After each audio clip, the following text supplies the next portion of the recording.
நல்லவர்க்கெல்லாம் சாட்சிகள் ரெண்டு, ஒன்று மனசாட்சி, ஒன்று தெய்வத்தின் சாட்சியம்மா. நம்பிக்கை வைத்து கல்லையும் பார்த்தால் தெய்வத்தின் காட்சியம்மா. அதுதான் உள்ளத்தின் காட்சியம்மா, அதுதான் உண்மைக்கு சாட்சியம்மா. நல்லவர்க்கெல்லாம் சாட்சிகள் ரெண்டு. கீதவாணி தமிழ் வானொலி ஒரு முன்னணி ஊடகம். இது டொராண்டோ மற்றும் ஸ்காபரோவில் வாழும் மக்களுக்கானது. இதன் நிறுவனர் ராஜ்குமார் ஆவார். இவர் 1992 இதனை நிறுவினார். அனைவருக்கும் வணக்கம். மீண்டும் ஒரு சிந்தைக்கு விருந்தோடாக உங்கள் அனைவரையும் சந்திப்பதில் மிக்க மகிழ்ச்சி. நான் உங்கள் நேசன் எஸ் டி நாதன். இப்போது நாங்கள் நிற்கும் இடம் கனடா கந்தசாமி கோயில். இன்று இங்கு ஒரு விழா நடந்து கொண்டிருக்கிறது. அந்த விழாவில் எங்களுடைய கீதவாணி அதிபர் அவர்களை சந்தித்த போது அவரோடு ஒரு நேர்காணல் செய்யும்படி ஒரு அன்பர் வேண்டிக் கொண்டதுக்கு இணங்க அது பற்றிய விவரங்களை அவரோடு கேட்டு அறிந்து கொள்ளப் போகிறோம். அந்த வகையில் வணக்கம் கீதவாணி அதிபர் அவர்களே. வணக்கம் ஐயா. வணக்கம் எஸ்நாதன். எப்படி இருக்கிறீர்கள்? நிறைய கேள்விப்பட்டிருக்கிறேன். எப்படி இருக்கிறீர்கள்? மிக நன்றாக இருக்கின்றோம். உங்களை பெரிய ஒரு கொஞ்சம் அறிமுகம் சொல்லுங்கள் எங்கள் நேயர்களுக்காக. உங்களை பலருக்கும் தெரியும், ஆனால் எங்களுடைய நேயர்கள் சில பேர் அறியாமல் இருக்கக்கூடும். அந்த வகையில் உங்களை பெரிய ஒரு சிறு அறிமுகம். முருகன் திருவருளால் இந்த கனடா கந்தசாமி ஆலயத்திலே இந்த நிமிர்ந்த கோபுரத்துக்கு அருகிலே எங்களை வாழ வைக்கிற அன்பு பெருமக்கள் மத்தியிலே இந்த இனிய நன்றி சொல்லுகிறேன். இந்த சபையினருக்கு நன்றி சொல்லுகிறேன். கார்த்திகேயன் விழா நடைபெற்றுக் கொண்டிருக்கிற இந்த நேரத்திலே தமிழர் தெய்வமாக நாங்கள் போற்றுகின்ற எங்களுடைய முருகப்பெருமானுடைய சன்னிதானத்திலே டிடிஆர் டிரான்ஸ்போர்ட் டிஎஸ்என் எக்ஸ்பிரஸ் அதிபர் என்னுடைய அருமை சகோதரர் நடாஜயராஜ் அருகிலே இருக்க இந்த பேட்டியை நான் வழங்குகிறேன். இன்று ஒரு சந்தோஷமான நாள். இங்கே மக்கள் எல்லாரும் வந்து கூடியிருக்கிற இந்த நேரத்திலே இந்த ஆலயத்தோடு எங்களுக்கு இருக்கக்கூடிய தொடர்பு என்பது, இந்த ஆலயம் ஆரம்பிக்கப்பட்ட காலத்திலிருந்து நமது தந்தையார் முதல் எங்களுடைய குடும்பத்தில் அனைவரும் இந்த ஆலயத்தோடு நாங்கள் தொடர்பாக இருக்கிறோம். அது மட்டுமில்லாமல் இந்த ஆலயத்துக்குரிய முதலாவது நிலம் வாங்குவதிலிருந்து தொடர்ச்சியாக வருகின்ற அத்தனை திருப்பணிகளுக்கும் எங்களால் முடிந்த முருகனோடு இணைந்து அந்த நிதியிலிருந்து எங்களால் முடிந்த ஒரு சிறு தொகையாவது அந்த முருகனுக்கு திருப்பணிக்கு உதவ வேண்டும், அது நடைபெற வேண்டும். இதனால் இந்த மண்ணிலே, இந்த கனடா மண்ணிலே முருகனுடைய ஆலயம் ஒன்று நிரந்தரமாக அமைய வேண்டும் என்ற அந்த பணியிலே நாமளும் எங்களை இணைத்துக் கொண்டது மிக்க சரி. அந்த வகையில் இந்த ஆலயத்தில் உங்களுடைய முக்கிய பொறுப்பாக எதை குறிப்பிடுவீர்கள் என்று சொல்லுங்கள். இந்த ஆலயத்தில் நீங்கள் நீண்ட காலமாக இதனோடு தொடர்புடையவர்களாக இருப்பதனால் உங்களுடைய முக்கிய பங்கு என்னென்று குறிப்பிட முடியும்? குறிப்பாக சொல்ல போனால் என்னுடைய தம்பியார் இந்த ஆலயத்துக்காக பெருமளவு நிதியை வழங்கி இருக்கின்றார். எங்கள் குடும்பத்தின் சார்பில் நாங்கள் எம்மால் முடிந்த அளவு நிதி உதவியை நாங்கள் இந்த ஆலயத்துக்கு செய்கின்ற அதே வேளையிலே நான் இப்பொழுது இறைவனுடைய கருணையினாலே ஈஸ்ட் FM 102.7 சேர்மனாக இருக்கிறேன். அதே நேரத்திலே எங்களுடைய தாய் வானொலியான கீதவாணி வானொலி இயங்கிக் கொண்டிருக்கின்றது. கீழே இந்த ஆலயத்துக்குரிய நிலம் வாங்கும் கட்டம் வந்தபோது அந்த கீதவாணி வானொலி மூலமாக நாங்கள் பெருமளவு நிதியை இந்த ஆலயத்துக்கு சேர்த்து வழங்குகின்ற ஒரு வாய்ப்பை முருகன் எங்களுக்கு வழங்கினார். அதை இன்றைக்கும் இந்த திருப்பணி சபையினர் அடிக்கடி அதை கூறுவதும் அதற்காக அவர்களுடைய அன்பை தெரிவிப்பதும் தொடர்ந்து வருகிறது. அது மட்டுமில்லாமல் இந்த ஆலயத்தில் என்ன திருப்பணிகள் நடந்தாலும் எங்களுடைய குடும்பமும் அதில் இணைந்து கொள்ள நாங்கள் மிகுந்த விருப்பமாக இருக்கிறோம். சரி, இந்த வகையில் இந்த ஆலயத்தை நீண்ட காலமாக நீங்கள் நிர்வகித்து வருகிறீர்கள். பலவிதமான பொது தொண்டுகளும் செய்து கொண்டிருக்கிறீர்கள். அதே நேரத்தில் வானொலி நிலையங்களையும் நீங்கள் நடத்தி கொண்டிருக்கிறீர்கள். இந்த வகையில் எங்களுடைய தாயகத்துக்கும் இந்த ஆலயத்துக்கும் எந்த வகையில் தொடர்புகள் இருக்கிறது? அந்த வகையில் நீங்கள் அங்குள்ள மக்களோடும் இதன் மூலம் ஏதாவது தொடர்புகள் செய்கிறீர்களா என்னென்று அதை பற்றியும் சொன்னால் நல்லா இருக்கும் நினைக்கிறேன். நிச்சயமாக. அதாவது சில விடயங்களை நாங்கள் செய்கின்ற போது அதை வெளிப்படையாக நாங்கள் விளம்பரப்படுத்தாவிட்டாலும் எங்கள் குடும்பம் தாயகத்திலே இருக்கக்கூடிய எமது உறவுகளுக்கு அதை பல்வேறு விதமான உதவி திட்டங்களாக பல்கலைக்கழகங்கள் மற்றும் நீர் வழங்கும் திட்டங்கள் அப்படியாக பல முக்கியமான திட்டங்களை என்னுடைய சகோதரி சௌதா துஷ்யானந்தன் அங்கே என்னுடைய தந்தையாருடைய பேரிலே ஒரு பாடசாலையை கட்டி கொடுத்திருக்கிறார். அதுபோல எங்கள் குடும்பத்தில் இருக்கின்ற ஒவ்வொருவரும் நாங்கள் எங்களால் முடிந்த அளவு தாயகத்தோடு நாங்கள் இணைந்திருக்கிறோம். சரி, அந்த வகையில் நீங்கள் நல்ல விஷயம். குறிப்பாக நீங்கள் இப்போ ஒரு தேர்தலில் நிற்பதாக அறிந்தோம். அந்த தேர்தல் பற்றிய ஈரவாணி ஆரம்பத்தில் இங்கே முதலாவதாக வந்த வானொலி. அங்கே நாட்டில் எவ்வகையான நிவாரண உதவி தேவை என்றாலும் உடனடியாக அவர்கள் தமது சில விடயங்கள் வெளிப்படையாக நாங்கள் வானொலி மூலமாக நாங்கள் அறிந்திருக்கின்றோம். உடனடியாக கை கொடுப்பார்கள். அவர் சமூகத்துக்கு ஆரம்ப காலத்திலிருந்தே தொண்டுகள் செய்து கொண்டிருக்கின்றார். இக்கரை மக்களுக்காகவும் ஒரு இதற்கான ஒரு தொண்டை செய்ய இருக்கின்றார். இக்கரை மக்களுக்காக அவர் தேர்தலில் நிற்பாக அறிகின்றோம். அந்த விதத்திலே அவர் அதற்கான ஒரு கருத்துக்களை கூறுவார். சிறு வயதிலிருந்தே என்னுடைய பாடசாலை காலத்திலிருந்து அரசியலோடு எனக்கு ஈடுபாடு இருக்கிறது. இங்கே இருக்கக்கூடிய மிகப்பெரிய அரசியல் கட்சிகளுக்கு தேர்தல் பிரச்சார குழுவிலே ஒரு உதவி தலைவராக கூட நான் பெரிய மட்டத்திலே பணியாற்றி இருக்கின்றேன். பல கட்சிகளின் தலைவர்களை தேர்ந்தெடுக்கின்ற அந்த தேர்தல்களிலே நான் பங்கு பெற்றி இருக்கின்றேன். இங்கே அதாவது ப்ரொவின்சியல் ரீதியாகவும் பெடரல் ரீதியாகவும் அதிலே நாங்கள் பங்கு பெற்றிருக்கின்றோம்.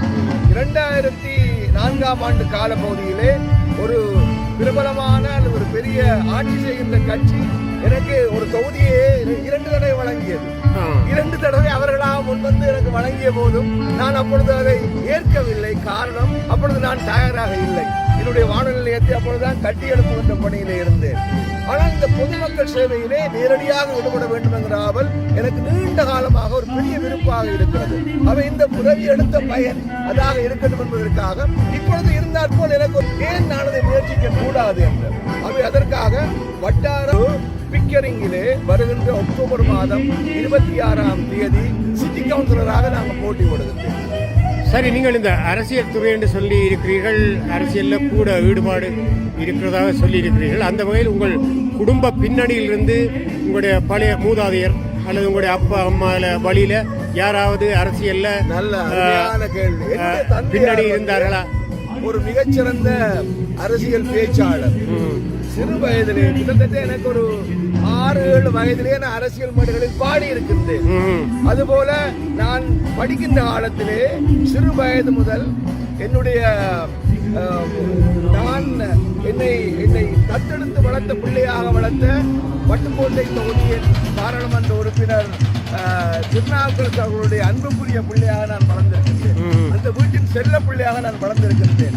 அவர் எப்படி ஒரு மக்களால் ஒரு எம்ஜிஆராக பார்க்கப்பட்டாரோ, வட்டுக்கோட்டை தொகுதியின் ஒரு எம்ஜிஆராக பார்க்கப்பட்டாரோ, அவருக்கு பக்கத்திலே பல இடங்களிலே சிறு வயதிலே அவரை பிரதிநிதித்துவம் செய்கின்ற வகையிலே அவருடைய மேடைகளை நான் அலங்கரித்திருக்கின்றேன். அதுபோல அந்த அந்த அந்த வாழ்க்கை பழக்கம் எனக்குள்ளே இருந்திருக்கிறது. அது எப்பொழுதும் அடிக்கடி என்னை புத்துணர்ச்சி பண்ணிக்கொண்டே இருக்கும். அவரும் என்னை அழைத்துக் கொண்டு போகின்ற அந்த குடும்பம் தங்களுடைய பிள்ளையாக என்னை வளர்த்ததும் அந்த நன்றி கடனா இந்த முருகனுடைய ஆலயத்திலே சொல்ல விரும்புகிறேன். அரசியலில் இவ்வளவு ஈடுபாடு இருக்கிற உங்களுக்கு கலைத்துறை, அதாவது முதலாக ஒரு வானொலி நிலையம் தொடக்க வேண்டும், அப்படிப்பட்ட ஒரு உணர்வு உங்களுக்கு எப்படி வந்தது? அது ஒரு கலைத்துறையோடு சம்பந்தப்பட்ட விஷயம். கலைஞர்களை அழைத்து உங்கள் வானொலியை பேச வைத்து பலவிதமான நிகழ்ச்சிகளை தொகுத்து வழங்கக்கூடிய அந்த ஒரு ஆற்றலும் அந்த ஆளுமையும் உங்களுக்கு எங்கிருந்து எப்படி எந்த சந்தர்ப்பத்தில் முதலாக தோன்றி இருக்கிறது என்பதை கூற முடியுமா? வேடிக்கையாக சொல்லலாம், இல்லை என்றால் நான் மகிழ்ச்சியாக சொல்லலாம். காலஞ்சென்ற வட்டுக்கோட்டை தொகுதி பாராளுமன்ற உறுப்பினர் திருநாவுக்கரசு அவர்களுடைய மாமனார், அதாவது அவருடைய மனைவியுடைய தந்தையார் ஒரு பிரபலமான சட்டத்தரணி. அவர் தன் முதிய காலத்திலே இசிஜிஆர்ல அப்படியே படுத்திருக்கிற போது பக்கத்திலே இருக்கிற பள்ளிக்கூடத்திலே நான் உரையாற்றி கொண்டிருப்பேன். அந்த பாடசாலை கல்லூரி விழாக்களை உரையாற்றுகிற போது எந்த பேரன் பேசுறான் பாருன்னு அப்படி அந்த பெருமையாக அவர் சொன்ன அந்த வார்த்தைகள், இந்த பிள்ளை நல்லா அவர்களுடைய ஆசீர்வாதம், இதெல்லாம் சேர்ந்துதான் ஒன்றாக பிடித்து இந்த பொதுத்துறைகளே தள்ளியது. அப்பொழுது எனக்கு வானொலி துறையிலே இருக்கக்கூடிய ஈடுபாடு, இலங்கை வானொலியிலே அவ்வப்போது நான் மாணவர் உலக நிகழ்ச்சியிலிருந்து சிறு சிறு நிகழ்ச்சிகளாக பங்கு பெற்றிய தன்மை இங்கே வந்து சேர்ந்த போது கனடாவில் முதலாக ஒலிபரப்பான வார வானொலி நிகழ்ச்சியின் ஒலிபரப்பாளனாக நான் மாறினேன். சரி, அந்த வகையில் நீங்கள் சொன்னீர்கள் ஒரு முக்கியமான பாயிண்ட் என்னென்று கேட்டால், ஒரு மனிதனுடைய புகழ்ச்சிக்கும் உயர்ச்சிக்கும் அடிப்படை காரணம் அவனை தட்டி கொடுக்க வேணும் அல்லது அவனை வாழ்த்த வேணும். ஒரு மனிதனை இன்னொரு மனிதன் பாராட்டுவதாக இருந்தால் அந்த பாராட்டுறவனுக்கு உள்ள திறமையை உணர்ந்து ஒருத்தன் பாராட்டுகிறான் என்றால் பாராட்டுபவனுக்கும் ஏதோ ஒரு திறமை இருந்தால் தான் பாராட்டுவான். திறமை இல்லாதவன் பாராட்ட மாட்டான் என்றால் அதை ஒரு இக்னோர் பண்ணிட்டு போடுவார்கள். அப்போ ஒருவர் பாராட்ட வேணுமா இருந்தால் உங்களுக்கு ஒரு திறமை இருந்தால் அதை பாராட்டுவதற்கும் ஏதோ ஒரு திறமை இருந்தால் தான் உங்களோட திறமையை மற்றவர்கள் மதிப்பார்கள், மற்றவர்கள் அதை சரி செய்ய மாட்டார்கள். அந்த வகையில் உங்களுக்கு முக்கியமாக உங்களுடைய வளர்ச்சிக்கும் உயர்ச்சிக்கும் புகழுக்கும் உங்களை தட்டி கொடுத்து பாராட்டியவர்கள் என்று நீங்கள் குறிப்பிடக்கூடிய ஒரு சில நண்பர்களை சொல்லலாம், நிறைய பேர் சொல்லலாம். என்ற பாடசாலையின் அதிபர் காலஞ்சென்ற திரு சோமசுந்தரம் அவர்கள், நான் பாடசாலையிலே 8ஆம் வகுப்பு 9ஆம் வகுப்பிலிருந்து நான் ஒளி வாங்கிய பிடிக்க துவங்கி இருக்கிறேன். நான் பாடசாலை காலத்திலே எஸ்எஸ்சி படித்த போது கூட நான் தான் அங்கே ஒரு அனௌன்சராக இருப்பேன். உயர்தர பாடசாலையில் படிக்கிற போது அனௌன்சராக இருப்பேன். எத்தனை பேருக்கு அப்படி வாய்ப்பு கிடைத்திருக்கோ தெரியவில்லை. என்னுடைய பிரின்சிபல் எனக்கு அந்த கேரக்டர் சர்டிபிகேட்டிலே கீழே ஒரு வசனம் எழுதியிருப்பார், is a very good announcer. என்னுடைய கல்வி சர்டிபிகேட்ல அது இருக்கிறது. அந்த சர்டிபிகேட் தான் நான் இலங்கை வானொலிக்கு விண்ணப்பித்த போது எனக்கு உதவியது, எனக்கு உத்தவமாக இருந்தது. அப்படி வளர்த்தெடுத்த அந்த பெருமக்கள், குறிப்பாக அன்பு அறிவிப்பாளர் அப்துல் ஹமீத் அவர்கள் மேடையிலே நான் 76ஆம் ஆண்டு ஒரே மேடையிலே அவரோடு நான் இருந்திருக்கிறேன். அந்த வாய்ப்புகள் எல்லாம் தானாகவே எனக்கு வந்து அமைந்தன. எப்படி இந்த மண்ணிலே முதலாக ஒரு வார அரை மணி நேர நிகழ்ச்சியிலே ஒரு ஒருங்கிணைப்பாளராக எனக்கு வாய்ப்பு வருகிறது. முதலாவதாக ஆரம்பிக்கப்பட்ட தொலைக்காட்சி நிகழ்ச்சியிலே நான் ஒளிபரப்பாளர். முதலாவது நிகழ்ச்சிகள் பலவற்றிலே நான் அது பங்கு பெற்றிருக்கிறேன். சரி, அந்த வகையில் உங்களுடைய குரல் வளம், நாங்கள் நிறைய உங்களுடைய குரல் வளத்தை கேட்டுக்கிறோம், அருமையாக இருக்கும். அந்த குரல் வளம் உங்களுக்கு இயற்கையாக அமைந்ததா அல்லது நீங்கள் அதை செம்மைப்படுத்தி இப்படி நான் வரணும் என்று செப்பம் செய்து அந்த குரல் வளத்தை உருவாக்கினீர்களா அல்லது உங்களுடைய அப்பா அம்மா அல்லது உங்களுடைய சகோதரர் அந்த வழியில அவருடைய குரல் வளத்திலிருந்து அந்த ஜெனட்டிக்ஸ் என்று சொல்வார்கள், DNA, அதன் மூலம் வந்ததாக கருதுகிறீர்களா அல்லது பழக்கப்படுத்தி கொண்டு அந்த குரல் வளத்தை ஏற்படுத்தி கொண்டீர்களா என்ற எனது இறுதி கேள்விக்கு உங்கள் சுருக்கமான விளக்கம். என்னை பேட்டி எடுக்க வேண்டும் என்று நிறைய பேர் நீண்ட காலமாக இதை கேட்டுக்கொண்டே இருந்தார்கள். நான் யாருக்குமே இதுவரைக்கும் அதை ஓம் என்று சொல்லவில்லை. நல்லபடியாக இந்த கனடா கந்தசாமி கோயில்ல வச்சு சொல்றேன் அமைந்து விட்டது. நாதனுக்கு நன்றி. நீங்க கேட்ட கேள்விக்கு பதில் சொல்லுகிறேன். அந்த காலத்திலே வந்து 5 வயதிலே பள்ளிக்கூடத்திலே சேர்ப்பார்கள்.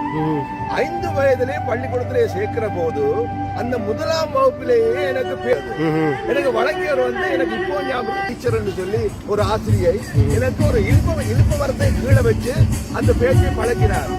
தலைப்பு வந்து ஒழுக்கம். ஒழுக்கம் விழுப்பம் தரலால் ஒழுக்கம் உயிரினும் ஓம்பப்படும். அந்த ஸ்பீச் பெறும். அந்த ஸ்பீச்சை வந்து வீட்டிலே என்னுடைய தந்தையார் எனக்கு பயிற்சி வைப்பார். என்னுடைய தந்தையார் தான் என்னுடைய இந்த நிலைக்கு காரணம். என்னுடைய தாயார் என்னை உற்சாகப்படுத்தினார்.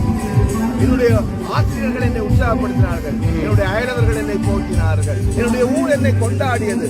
இதை சொல்கிறார்கள், என் ஊரின் அடையாளம் நடாராஜ்வார் என்பது ஒருவன் கொடுத்த வரம் அல்லவா? சரி, அந்த வகையில் மாதா, பிதா, குரு, தெய்வம் அல்லது சமுதாயம் இவ்வளவு சேர்ந்த ஒரு மனிதனை உருவாக்க முடியும். அந்த சமுதாயம் ஒரு சேற்றுக்குள்ள விழுந்த குண்டுமணி கூட பளிச்சென்று தெரிய வேணுமாக இருந்தால் அதிலிருந்து சில அழுக்குகள் அகன்றால் தான் தெரியும். எனவே எங்களுடைய மனதில் இருந்து சில அழுக்குகளை அகற்றி அதை வெளிச்சத்துக்கு கொண்டு வர்றது சமுதாயத்தை சூழ்ந்துள்ள மற்ற அங்கங்கள். அதில் முக்கியமாக மாதா, குரு, பிதா, தெய்வம் என்று பல விஷயங்கள் இருக்கு. அந்த வகையில் அவர்களோடு சேர்ந்து நீங்களும் உங்களுடைய ஆற்றலை வெளிக்கொண்டு வந்திருக்கிறீர்கள் என்பது உங்களுடைய அந்த 10 நிமிட காணொலி இருந்து நாங்கள் பார்ப்பவர்கள் புரிந்து கொள்ளக்கூடிய இருந்தாலும் இந்த கபனி வலைத்தள எஸ்டிநாதன் இதுக்கு நீங்கள் இறுதியாக என்ன சொல்ல இருக்கிறீர்கள்? ராஜ்குமார் அவர்களும் குடும்ப நண்பர்கள், அவரது துணைவியார் நெருக்கமான நண்பர்கள், அவரது துணைவியார் உமா அவர்களும் எனது துணைவியாரும் நண்பர்கள். அந்த விதத்திலே அவர் அக்டோபரிலே வர இருக்கின்ற இந்த பிக்கரிங் வட்டாரம் 3 அவர் வெற்றி பெற எனது முதலாவது வாழ்த்துக்களை தெரிவித்துக் கொள்கின்றோம். இந்த வகையிலே வந்து ஒரு விஷயம் சொல்ல வேண்டும். என்னுடைய வளர்ச்சியிலே என்னுடைய சகோதரர்கள், என்னுடைய அப்பா அம்மா, என்னுடைய மனைவி பிள்ளைகள், என்னுடைய உறவினர்கள், என்னுடைய ஊர், என் மீது அன்பும் ஆவலும் வைத்திருக்கிற பல லட்சக்கணக்கான நேர் பெருமக்கள், அந்த அன்புதான் இன்றைக்கு ஒரு சாதாரண மனிதனை இந்த இடத்திலே கொண்டு வந்து அமர்த்தி இருக்கிறது. சரி, எந்த வகையில் நீங்கள் தேர்தலில் நிற்க இருக்கிறீர்கள்? இந்த தேர்தலில் நிச்சயமாக நீங்கள் வெற்றி அடைய வேண்டும் என்பதை எனது வானொலி இந்த காணொலி மூலம் உங்களுக்கு வாழ்த்துக்களை தெரிவித்துக் கொள்கிறோம். அதே போல நீங்கள் நிச்சயமாக வெற்றி அடைந்தால் அந்த அந்த ஊர் மக்களுக்கு, அந்த இடத்து மக்களுக்கும் மற்ற மக்களுக்கு நீங்கள் என்ன திட்டங்களை செய்யலாம் என்று கருதி இருக்கிறீர்கள், எப்படிப்பட்ட உதவிகளை செய்யலாம் என்று கருதி இருக்கிறீர்கள் என்பதை சுருக்கமாக சொல்ல முடியுமா? இதான் என்னுடைய கடைசி கேள்வி. சார்ந்த வேண்டுகோள் மட்டுமல்ல, இந்த பூமிக்கு நாங்கள் 80ஆம் ஆண்டு காலப்பகுதியிலே வந்தோம். ஒருவராக 10 பேராக 100ஆக இன்றைக்கு 300,000க்கும் அதிகமான மக்கள் இந்த மண்ணிலே நாங்கள் பல சிட்டி கவுன்சிலர் உருவாக்கி விட்டோம், பல சட்டமன்ற உறுப்பினர்களை உருவாக்கி விட்டோம், பாராளுமன்ற உறுப்பினர்கள் அமைச்சர்கள் வரை போய்விட்டோம். ஆனால் இன்னும் எங்களுடைய மக்கள் தொகையோடு ஒப்பிடும்போது நிறைய பேர் உள்ளே வர வேண்டும். மக்கள் சபையிலே நாங்கள் அங்கம் வகிக்க வேண்டும். இதற்காக பணியிலே தான் நான் இப்போது ஒரு சிறு அடி எடுத்து வைத்திருக்கின்றேன். அந்த இடத்திலே தமிழ் மக்கள் நிறைய சேர்ந்து கொண்டிருக்கிறார்கள். அந்த இடத்திலே நிறைய திட்டங்கள் நிறைவேற்றப்பட வேண்டும். நமது மக்களோடு மத்திய இன மக்களுக்கும் நாம் என்பதை தெரியப்படுத்த வேண்டும். அந்த நிறுவனமாக நான் உணர்கின்றேன். ஆகவே அந்த வாய்ப்பை எனக்கு தருமாறு கேட்டுக்கொள்கிறேன். வருகிற அக்டோபர் மாதம் 26ஆம் தேதி தேர்தல் நடக்க இருக்கிறது. 19ஆம் தேதியிலிருந்து நீங்கள் வாக்களிக்க முடியும். தயவு செய்து உங்கள் பொன்னான வாக்குகளை எனக்கு வழங்குமாறு முருகன் திருவர்களோடு கேட்டுக்கொள்கிறேன். சரி, அந்த வகையில் நன்றி. உங்களுடைய கருத்துக்களுக்கு உங்களுடைய தம்பியார் அவர்கள் ஏதாவது சொல்லுங்கள் சுருக்கமாக. ஆமாம், வருகின்ற அக்டோபர் மாதம் 26ஆம் தேதி இடம்பெறுகின்ற தேர்தலுக்கு எல்லோரும் உதவியாக இருந்து வாக்களித்து பாராளுமன்றத்திலே ஒருவரோடு நாங்கள் கேட்டுக்கொள்கிறோம். நாங்கள் தொடர்ச்சியாக இந்த சமூக தொண்டிலே ஈடுபட்டுக் கொள்வோம் என்பதை தெரிவிக்கிறோம். நன்றி. சரி, திரு வேல்வானந்த் அவர்கள் உங்களுடைய கருத்தையும் சொல்லுங்கள். இந்த கார்த்திகேயன் விழாவுக்கு இவர்கள் இரு சகோதரர்களும் 4 வருடங்களாக தங்களது முழு அரசையை வழங்கிக் கொண்டிருக்கிறார்கள். அந்த நேரத்தை தொடர்ந்து வழங்குவார்கள். இவர்களது சமூக பணி மேலும் சிறக்க நமது எல்லோரது வாழ்த்துக்களை கூறி விடைபெறும். சரி, அந்த வகையில் இந்த மூவரும் எனது சிறு வினாக்களுக்கு விடையளித்து அழகாக நல்ல கருத்துக்களை சொன்ன அதிபர் அவர்களுக்கும் மற்றும் அவருடைய தம்பியார் மற்றும் அவருடைய நீண்டகால நண்பர், அத்துடன் நானும் அவரை நீண்டகாலம் அறிந்தவன் என்ற வகையில் நன்றியை கூறிக்கொண்டு மீண்டும் சந்திக்கும் வரை விடைபெற்றுக் கொள்வது உங்கள் நேசன் எஸ்டி நாதன். நன்றி.